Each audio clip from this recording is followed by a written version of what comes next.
Bismillahirrahmanirrahim.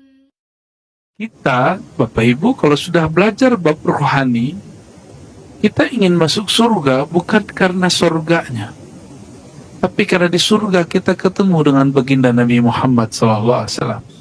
Kita ingin masuk surga karena di puncak surga yang bernama Al-Firdaus nanti diizinkan memandang Allah Subhanahu wa Ta'ala.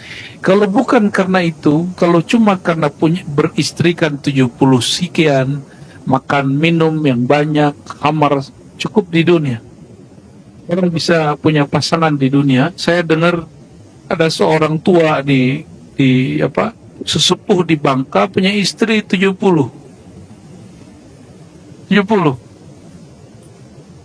Wallahu alam gimana ceritanya. Ya, saya dengar ada seorang wali yang aneh di Jambi sudah meninggal, punya istri 99. Ya mungkin dia 4 atau gimana saya nggak tahu. Tapi banyak sekali. Ini kalau cuma sekedar mendapatkan pasangan di dunia boleh, dengan cara yang tentu sudah ditentukan. Tapi kita masuk surga bukan untuk itu. Kalau cuma surga itu surga syahwat, di sini ada, ya. Kita masuk surga karena bertemu Nabi Muhammad sallallahu alaihi wasallam. Di sini saya ingin luruskan orang yang belajar tasawuf tapi nggak belajar akidah dengan baik. Apa kata kawan kita yang belajar tasawuf tapi tidak belajar akidah? Gak usah harap-harap surga. Maksudnya apa? Gak ada, surga gak ada. Langsung ke Allah. Nah, ini orang gak paham bahwa mau ketemu Allah di mana? Surga. Ini yang dilupakan orang awam, masuk surga karena syahwat.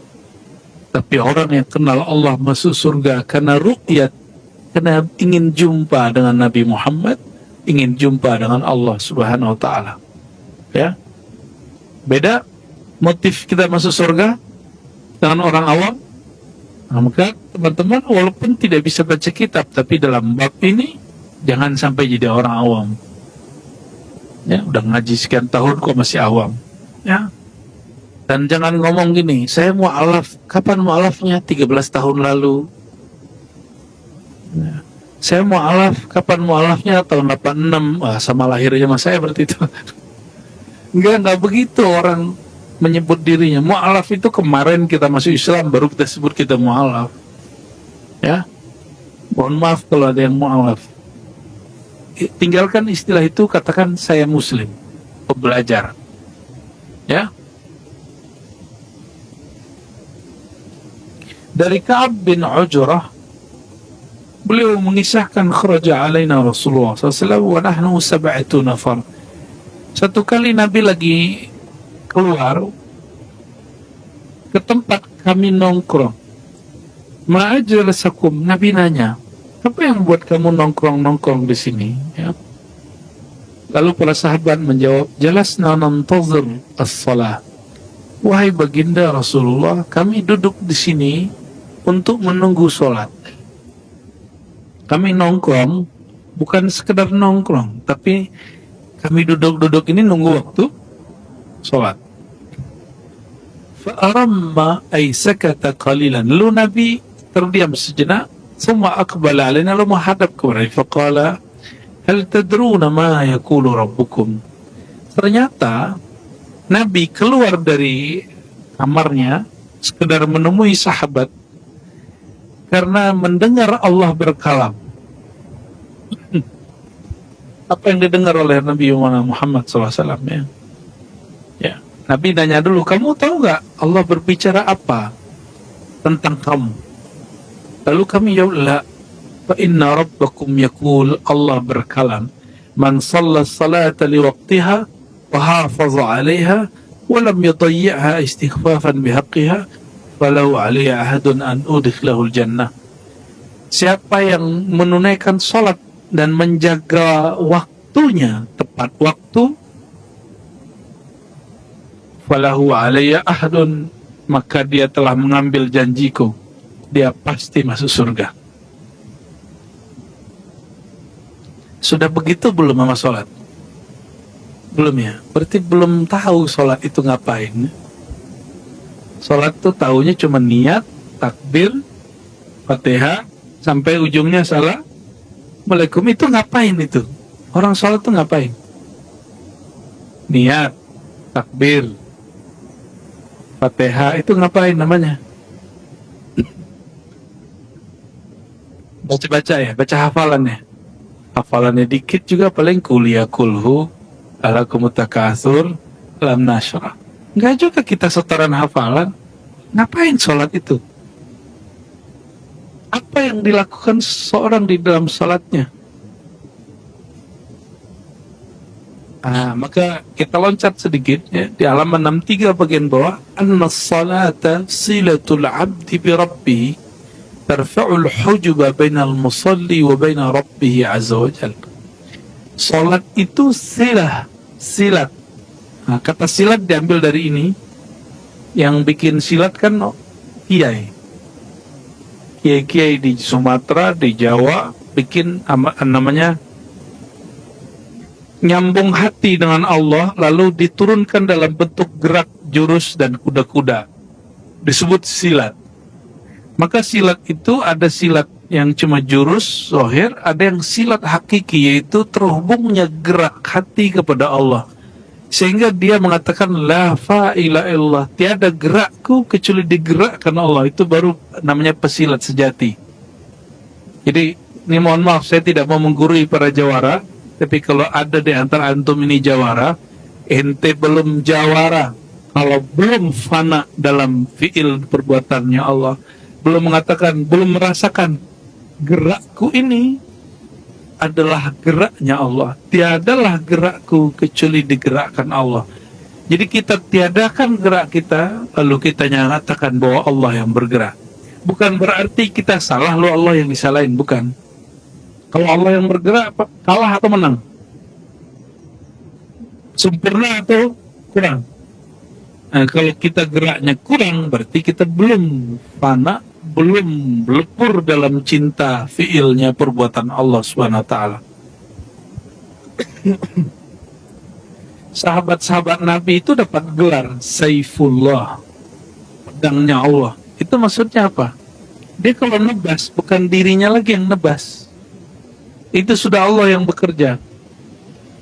Maka Sayyidina Hamzah, satu orang bisa ngelawan 5 orang, dan itu kuat. Antum kuat nggak? Satu orang lawan 5, dan itu kalah semua.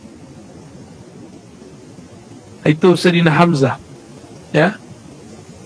Maka disebut di sini as-salat, anna-salat fiha silatul abdi bi rabbih. Salat itu adalah silat. Silat artinya penghubung antara si hamba dengan Tuhannya, ya, antara kekasih dengan yang dikasihinya.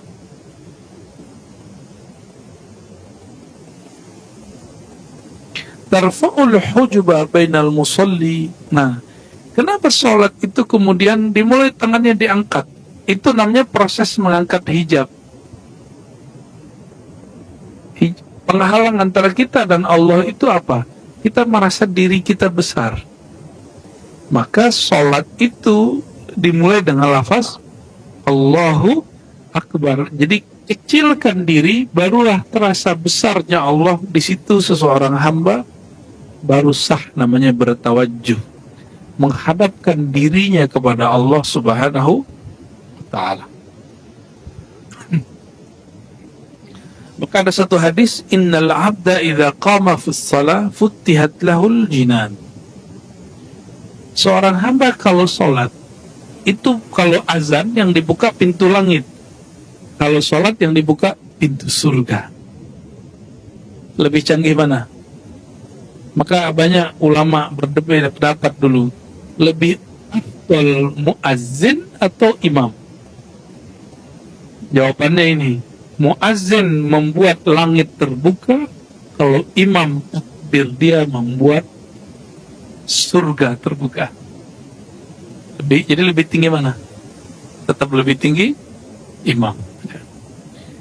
Berarti imam sembarangan orang enggak? Enggak. Kata Al-Habib Abdullah Al-Haddad, ya, dalam Tasbitul Fuad, ya meskipun di antara anak-anak kami, remaja kami banyak yang hafiz Quran, tapi kami tidak yuqaddimuhu fis shalah, tidak menjadikan dia imam. Kenapa? Yang imam mesti yang kenal Allah, bukan orang yang hafal kalam Allah. Kenal Allah, bukan hafal. Kalau cuma hafal, burung beo bisa. YouTube juga hafal. YouTube 30 juz ada nggak? Ada, Pak. Orangnya kenal, bukan tua. Sorry, jangan sok-sokan sok tua. Emang antum kalau tua terus berhak jadi imam? Tua-tuaan lah. Nggak ada urusannya tua. Ya, ketika Nabi SAW menyebut tua, itu ada asbabul wurudnya, ada kronologisnya. Ada satu angkatan sahabat umurnya berbeda, tapi Islamnya sama, hafalannya sama. Lalu ada perdebatan di kalangan sahabat, siapa yang jadi imam? Nabi bilang, yang duluan Islam. Terus mereka sama Islamnya, ya sudah, yang hafalnya paling bagus, paling banyak. Ternyata hafalnya sama semua. Terakhir, jadi opsi terakhir, akbaruhum sinnan, yang paling tua jasadnya, biologisnya. Terlihat kesalahpahaman kita hari ini bahwa yang imam mesti orang tua. Enggak. Yang disuruh jadi imam, kata Nabi SAW, akra'uhum, satu riwayat, yang paling akra'. Akra' itu ajma', yang mampu mengumpulkan ayat antara zahir dan batinnya. Dan yang kedua, a'lamuhum bi kitabillah, begitu riwayatnya, yaitu yang paling mengenal ayat-ayat Allah, hukum-hukum Allah. Berarti yang jadi imam itu orang yang tua kealimannya, bukan yang tua hafalan dan jasadnya, bukan, ya. Jadi mohon maaf, kebanyakan kita masih terjebak dengan pemahaman tua-tua, ya. Akhirnya banyak masjid yang imamin orang tua yang tidak pernah belajar tajwid. Betul nggak? Baca Fatihahnya salah, gimana yang lain mau benar? Baca Fatihahnya udah salah.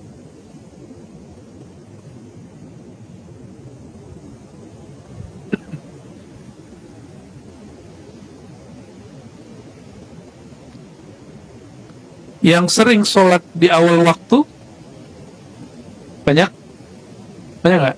Atau senangnya di akhir waktu? Nah, dua-duanya, tiga-tiganya pertengahan waktu itu ada dalilnya semua, ya.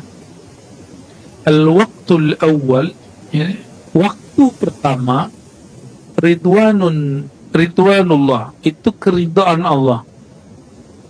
Wal akhir afullah, orang yang sholatnya agak di akhir, insya Allah masih dapat maaf dari Allah.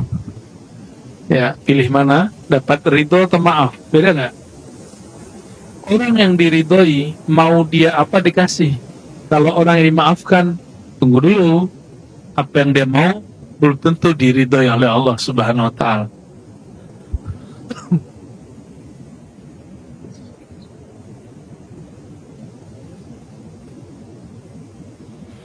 Ternyata Allah itu yang maha sempurna tetap saja memamerkan sholatnya seorang hamba kepada malaikat di langit. Ya, ada satu riwayat di sini, masih halaman 63, ya. Dari Sayyidina Abu Hurairah radhiyallahu ta'ala anhu, Nabi sallallahu alaihi wasallam bersabda, "Yata'aqabuna fikum", bergantian kepada kamu para malaikat, yaitu malaikatun bil lail wala malaikatun bin nahar, yaitu malaikat siang dan malam. Itu malaikat yang datang tadi malam, itu dia naik ke atas, dan ke atas lamanya 500 tahun. Jadi dia nggak turun-turun lagi tuh. Makanya subuh tadi disebut masyhuda. Ya. Bacaan subuh tadi itu disaksikan. Siapa yang menyaksikan? Para malaikat yang perjalanannya 500 tahun turun, nunggu kita sehari, lalu 500 tahun naik. Lama atau sebentar itu? Lama sekali. Maka malaikat yang naik itu dia nggak turun lagi. Jadi yang turun tuh malaikat yang lain lagi. Malaikat yang sudah naik melapor, dia tugasnya selesai, nanti muncul malaikat yang baru.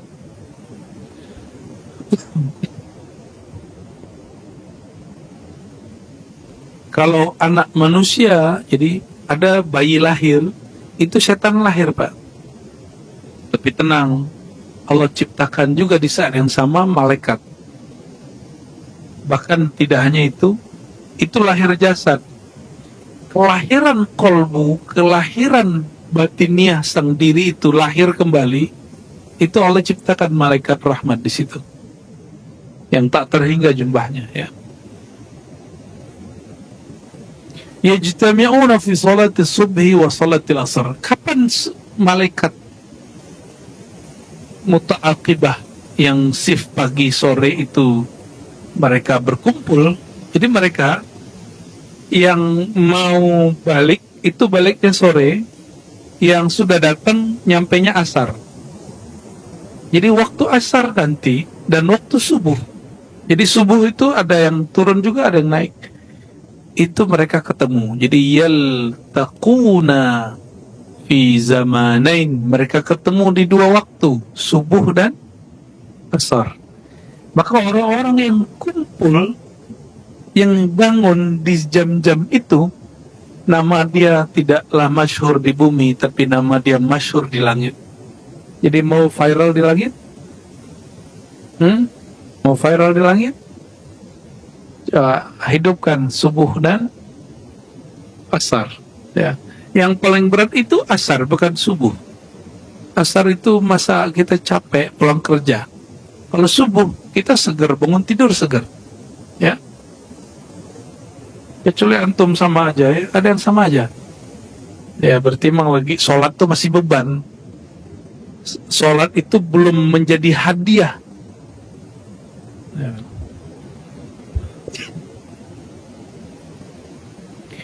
Summa ya'ruju alladhi batu fikum fayas'aluhum rabbuhum wa huwa a'lamu bihim. Ketika ada yang naik, nah ini malaikat tadi nih malam kan naik subuh. Ketika sampai di hadirat Allah, jadi Allah itu bukan bertempat di langit, tapi Allah itu punya satu si makhligai untuk malaikat disebut hadiratul malakut. Hadiratul malakut itu tempat para malaikat bersemayam di langit. Di situ Allah bertanya, wahai para malaikatku, dalam keadaan apa hambaku engkau tinggalkan? Kira-kira antum tadi dijawabnya gimana tuh? Salat subuh ya? Alhamdulillah. Bahkan malaikat lanjut, setelah mereka subuh, ya Allah, malaikat taklim membicarakan engkau, membaca ayat-ayat engkau. Ya. Taraknahum wa hum yusallun wa atainahum wa hum yusallun. Kami tinggalkan mereka, mereka salat, dan kami datang kepada mereka, mereka salat. Jadi sore kami datang, mereka salat. Kami tinggalkan mereka subuh, mereka lagi salat. Atau sebaliknya, sore kami datang, ya Allah, mereka main handphone. Pagi kami tinggalkan, mereka juga masih main handphone. Gitu kah? Kira-kira Allah begitu dengar gimana tuh? Pak? Rasulullah nanya juga, ini kan hanya riwayat mengenai tentang malaikat dan Allah. Rasulullah juga nanya, Bapak Ibu, umatku lagi ngapain? Nanti malaikat bilang, wahai Rasulullah, ini aku malaikat sayyarah, tugasku menyampaikan salam umatmu. Dia bangun tidur salawat, masuk rumah salawat, naik kendaraan salawat, mau ngapa-ngapain salawat. Nabi kemudian tersenyum. Itu malaikat, namanya malaikat sayyarah. Malaikat yang namanya kalau bahasa Arab artinya malaikat mobil. Tapi ini bukan mobil, ini malaikat cahaya. Jadi dia cepat sekali melaporkan salawat kita kepada Nabi Muhammad sallallahu alaihi wasallam.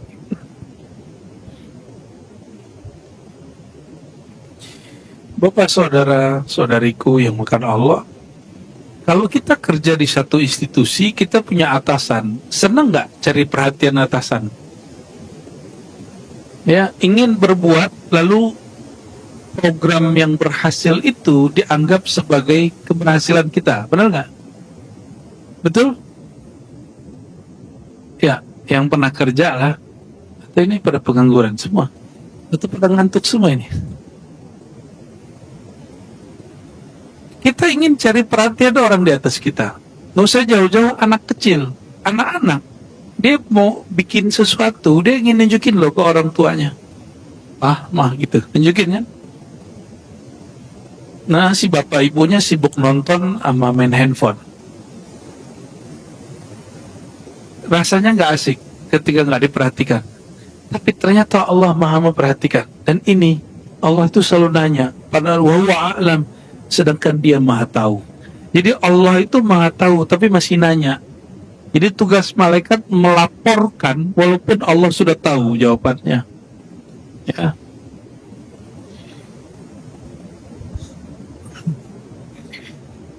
Ketika kita sholat,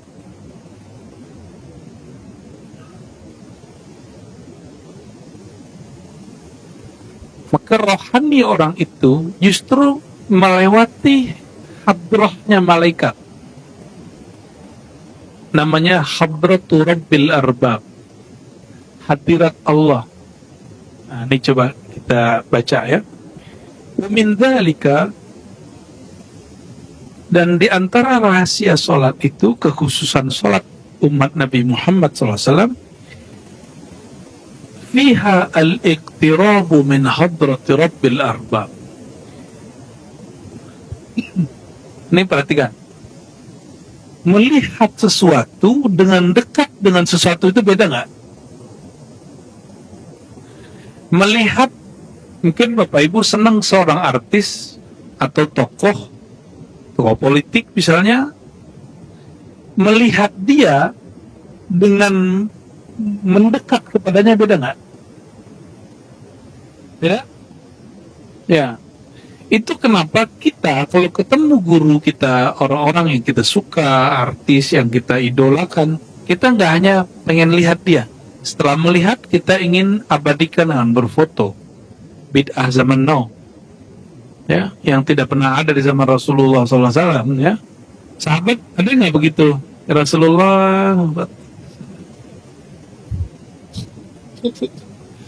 nggak ada ya. Para sahabat menyimpan capture fotonya di kolbunya, disimpannya di kolbunya, disimpan di dalam khayalnya. Maka kemanapun Sayyidina Abu Hurairah memandang, yang dia pertama lihat itu nur Nabi Muhammad SAW. Itu Abu Hurairah.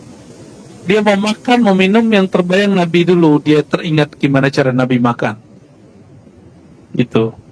Nah, Sayyidina Abu Hurairah ya, meriwayatkan bahwa Rasulullah SAW bersabda, ini hadis riwayat Imam Muslim, aqrabu ma yakunul abdu min rabbih azza wa jal wa huwa sajidun. Aqrabu ma yakunul abdu bi rabbih azza wa jalla wa huwa sajidun. Sedekat-dekat hamba kepada Allah itu dia di dalam sholat, dan sholat itu ada lagi yang lebih dekat, yaitu sujudnya. Maka ada ayat di surat Al-Alaq ayat 19, ujung Iqra ujungnya apa? Wasjud waqtarib. Dulu Nabi awal-awal baca ayat ini sujud sajadah, tapi belakangan tidak diamalkan oleh para imam, kecuali 1-2 imam. Wasjud, sujudlah kamu, waqtarib. Nah, kalau saya menerjemahkan bukan mendekatlah, sujudlah kamu, niscaya kamu didekatkan kepadaku. Gitu. Dan lagi-lagi Bapak Ibu, kenapa sujud itu terdekat? Seandainya Allah itu di langit, di aras, maka orang yang di gunung lebih dekat daripada kita. Jadi yang tinggal di apartemen lantai 30 itu lebih dekat kepada Allah. Betul nggak? Itu perkataan Ibnu Taimiyah yang paling aneh, yang digelari Syekhul Islam mengatakan itu. Maka ulama di zamannya kemudian menyidang beliau, lalu jawabannya nggak memuaskan, akhirnya masuk penjara. Apa kata Ibnu Taimiyah? Orang yang sholat di atas gunung itu lebih dekat kepada Allah daripada yang sholat di bawah gunung. Itu ada pada kitabnya. Aneh ya tuh? Berarti dia terjebak kepada Allah materi. Allah itu bertempat di suatu tempat, berarah. Ya, semoga Allah mengampuni Ibnu Taimiyah dan mengampuni pengikut-pengikutnya. Dosa kemudian kita bilang, oh mereka gak Islam, enggak. Mereka keliru dalam menginterpretasikan ayat-ayat tentang istawa, tentang Allah bersemayam. Tapi kalau Bapak Ibu ketemu saya 2018, 19, oh itu jadi bahan olok-olokan kita itu. Ya, hari gini Allah di langit, nah itu gitu jadinya ya. Kalau sekarang kita nggak begitu, kita malah mikir, ya Allah, sampai segitunya kekeliruan menafsirkan ayat itu berefek kepada seorang yang namanya Imam Ibnu Taimiyah. Selevel Ibnu Taimiyah bisa terjebak kepada mematerikan Allah, apalagi pengikutnya. Jalan keluarnya bukan untuk debat terbuka dengan Wahabi, enggak. Jalan keluarnya kita memohon ampun untuk diri kita dan untuk mereka. Jangan-jangan selama ini kita bermuamalah dengan mereka tidak benar juga. Ya, meskipun depan masjid itu Habib sudah ada tulisan Masjid Ahlus Sunnah wal Jamaah, tapi bukan berarti Wahabi nggak boleh sholat di sini toh. Syiah nggak, tetap boleh sholat. Ini hanya menyebutkan manhaj masjid ini apa, gitu. Dan itu keberanian yang mesti ada di banyak masjid. Karena banyak masjid di Jakarta sudah hilang, bangunannya masih ada, bangunannya masih bagus, masjidnya udah hilang, paham nggak? Masjidnya dicolong, Pak. Fa'akthir doa, karena posisi paling dekat hamba dengan Allah itu sujud. Jadi kalau sujud jangan cepat-cepat. Fa'akthiru ad-doa, banyak-banyaklah menyeru Allah, memanggil Allah. Terutama kalau sholat sendiri. Kalau jadi imam nggak usah juga lama-lama, ya nanti jamaahnya pingsan. Ya kalau lama-lama kepala di bawah bisa pingsan ya, karena darahnya ke bawah semua toh. Ya, darah ini mesti ngalir ke otak, tapi nggak boleh berlebihan. Kecuali mau jadi atlet, kepalanya di bawah, kakinya di atas. Baik. Wa inna ma kana fi sujud qurbun khas lima fihi min mahdhi dhullil ubudiyah li maqami izzatir rububiyah. Kenapa sujud itu paling dekat? Karena di saat itu si hamba menghinakan dirinya sehina-hinanya, meniadakan dirinya setiada-tiadanya. Disitulah dia merasakan Allah itu eksis dan ada. Karena yang mampu merasakan Allah itu Allah juga. Maka jika kita tidak meniadakan diri, maka nur rububiyah Allah itu tidak Allah berikan kepada kita, sehingga kita tidak dapat merasakan nur ilahiyahnya. Nah ini coba lihat, yang merasakan nur ilahiyah Allah siapa? Nur rububiyah Allah yang dititipkan kepada kita. Nah gimana caranya? Naikkan dirimu, rendahkan dirimu di hadapannya, baru engkau diberikan rasa itu.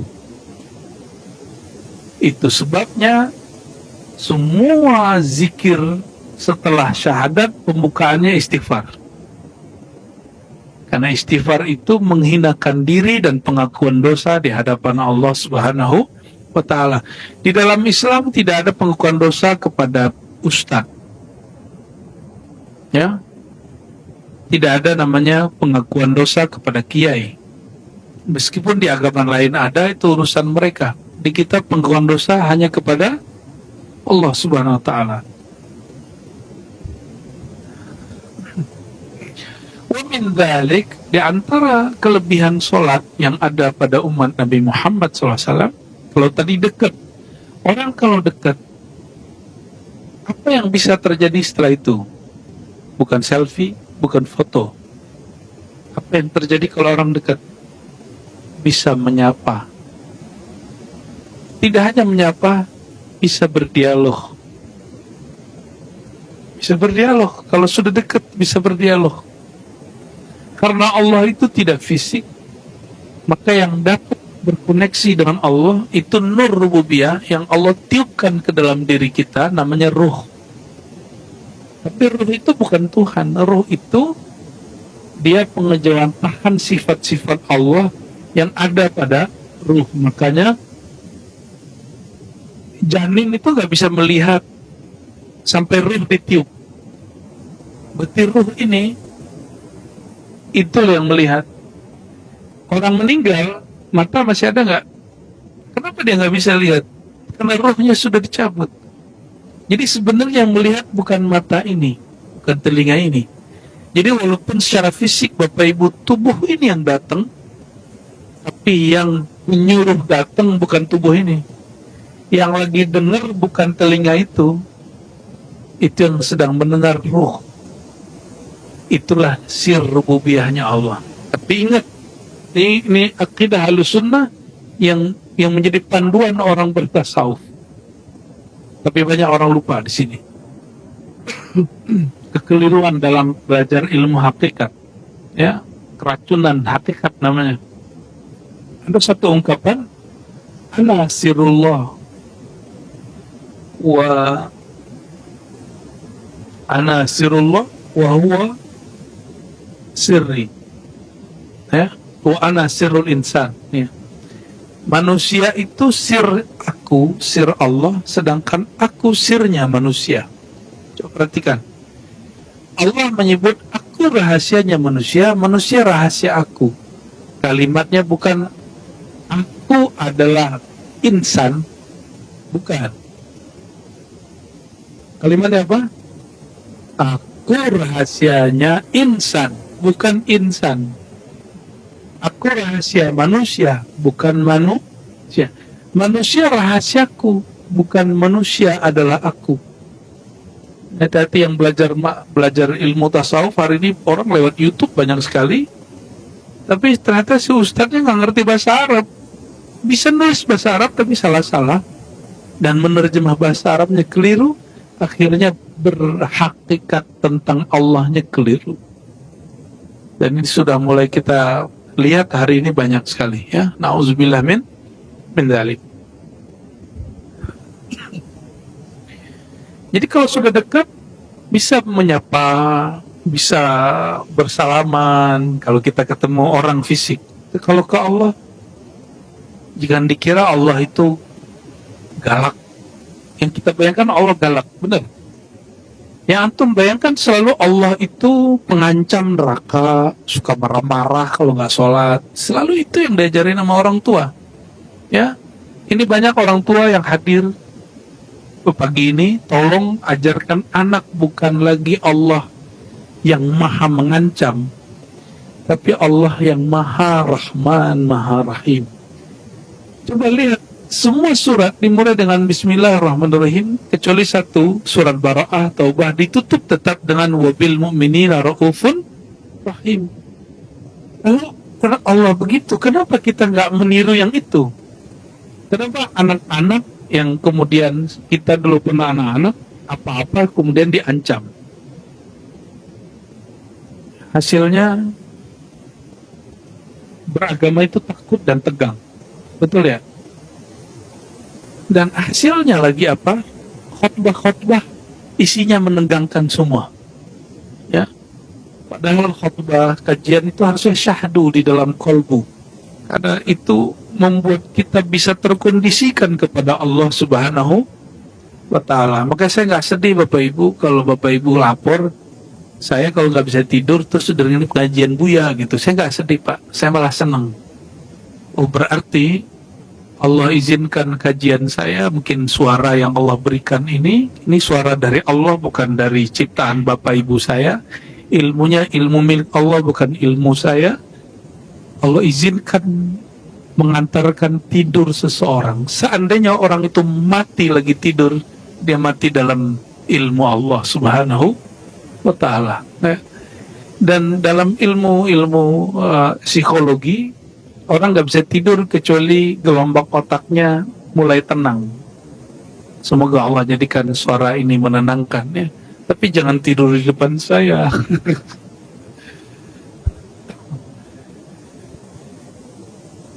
An Anas ya, dari Sayyidina Anas radhiyallahu taala anhu, qala Nabi sallallahu alaihi wasallam. Nabi sallallahu alaihi wasallam bersabda, ini rahasia salat. Innal mu'mina idza kana fi shalah, orang beriman itu kalau salat, fa innama yunaji rabbah, dia sedang berbisik-bisik manja dengan Allah. Yunaji, naja, yunaji, munajatan, manja, itu satu akar kata sebenarnya. Manja itu tempat melepaskan beban-beban hati. Itu namanya bermanja-manja. Itu bukan bahasa Melayu, bahasa Arab. Ya, naja.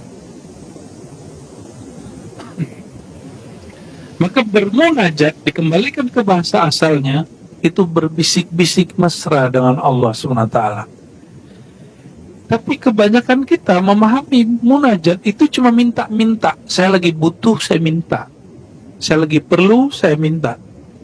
Jadi kita ke Allah itu cuma sebatas perlu. Di luar keperluan itu kita gak datang ke Allah dan gak bermanja-manja kepada Allah.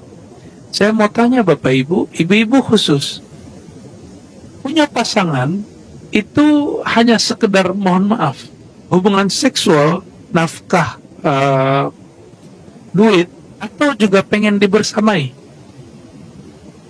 ditemenin makan, ditemenin ngobrol, itu enggak? Benar? Atau sekedar pengen dapat suami yang menafkahi? Matre namanya. Atau hanya sekedar biologis? Itu namanya budak syahwat. Bukan, saya yakin itu perlu semua.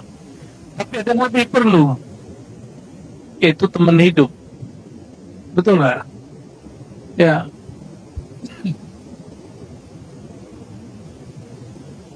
Teman ngobrol gitu, ya.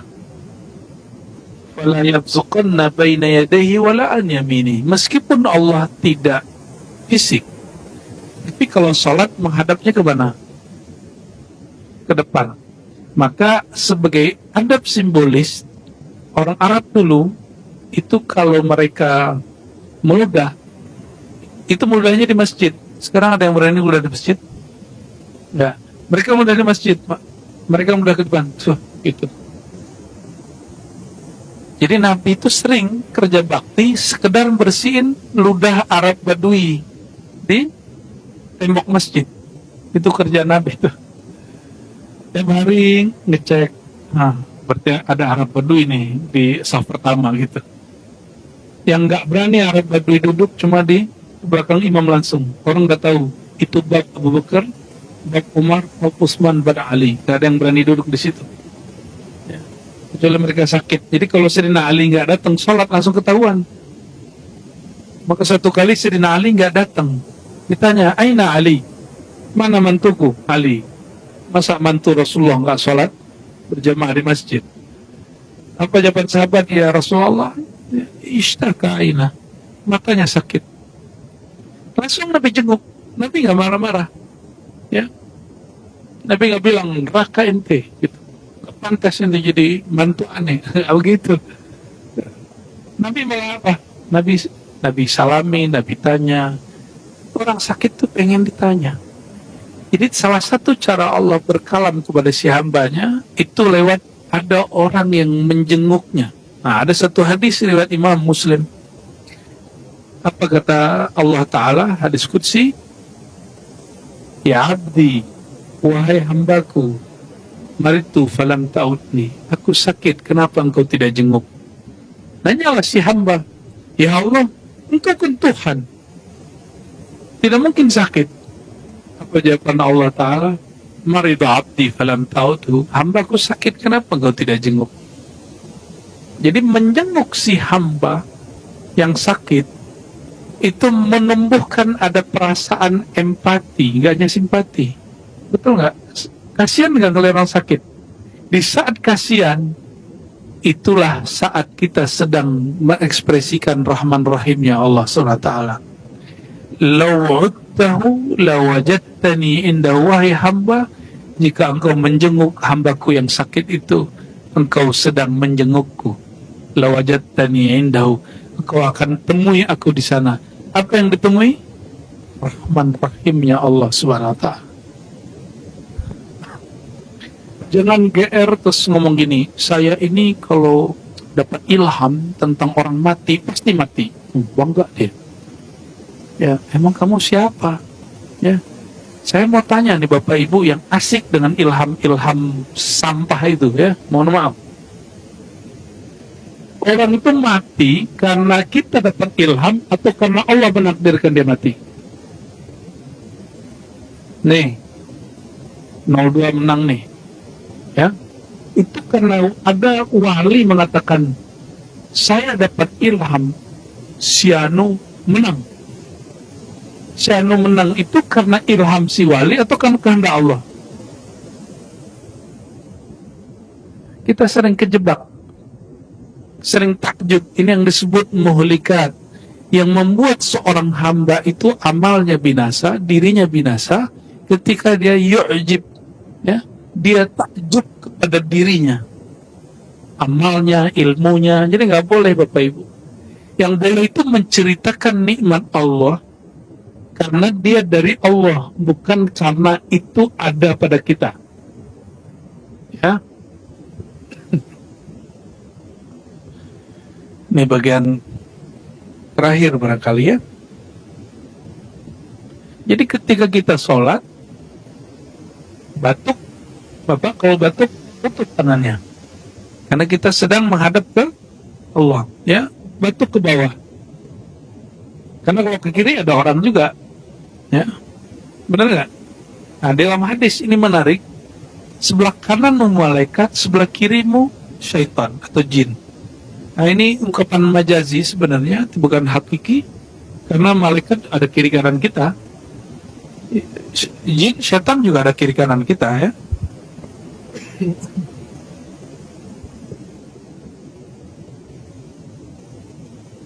Nah, sebagai penutupnya apa?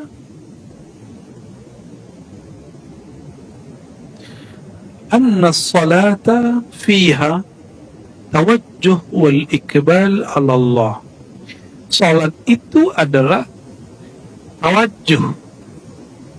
Tawajjuh itu artinya menghadapkan ruh kalbu kepada Allah Subhanahu wa ta'ala. Tawajjuh dan ikbal ini dua sinonim. Kita sering menyebut, kasih nama orang Iqbal, ya, tapi nggak ada kan nama orang Tawajjuh. Ada nama orang Tawajjuh nggak ada, ya. Tapi sering kita dengar nama orang Muhammad Iqbal. Itu nama filosof di Pakistan, ya, filosof Muslim. Jadi Iqbal itu hati menghadap kepada Allah. Lawan dari tawajjuh dan Iqbal itu adalah i'rad wal idbar. Al-i'rad wal idbar, berpalingnya hati kepada Allah dari Allah menghadap dunia.